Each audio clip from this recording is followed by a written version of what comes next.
On nous a enseigné une prédication où on nous a dit que les persécutions généralement sont parfois permises par Dieu. Mais si Dieu ne permet pas, cela n'arrive pas. Frère, il y a deux aspects. Il y a ce que Dieu permet et il y a ce que Dieu n'a pas permis. Il y a ce que Dieu ne permettra jamais dans ta vie.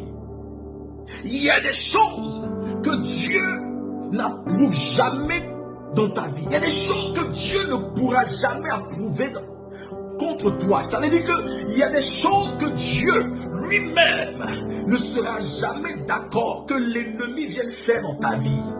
Il y a des dégâts que Dieu, même si Dieu est celui qui va réparer toutes choses, mais il y a des dégâts que Dieu ne permet pas dans ta vie.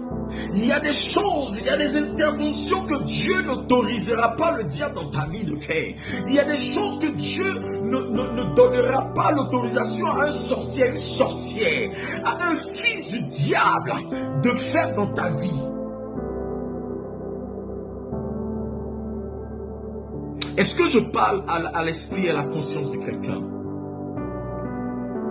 Parfois, quand l'esprit de paresse arrive sur nous, nous disons quand nous ne voulons plus fournir d'efforts, quand nous ne voulons plus prier, quand nous ne voulons plus faire des choses, on dit « Oh, telle est la volonté du Seigneur, telle est la volonté de Dieu. C'est Dieu qui a donné, c'est Dieu qui a repris. C'est Dieu qui m'avait donné cet argent, mais c'est lui qui a repris. C'est Dieu qui est en train de m'appauvrir. C'est Dieu... » Frère, je ne suis pas d'accord avec ça. J'ai un problème avec ça. J'ai un problème avec ça. Et ta condition va de mal en pire. Et tu ne comprends pas qu'il y a une situation qui ne va pas. Tu n'as pas compris que est-ce que ça là, c'est Dieu qui est dedans. Est-ce que c'est Dieu qui a permis une affaire qui ne finit jamais. Il faut que je comprenne qui sont ces entités-là qui marchent contre moi.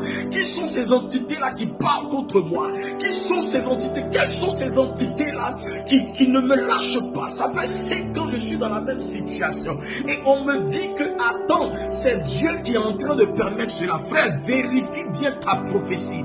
Vérifie bien ta vision. Si tu ne te lèves pas en prière, si tu ne te lèves pas et que tu ne demandes pas le discernement, regarde, la tombe n'est pas loin.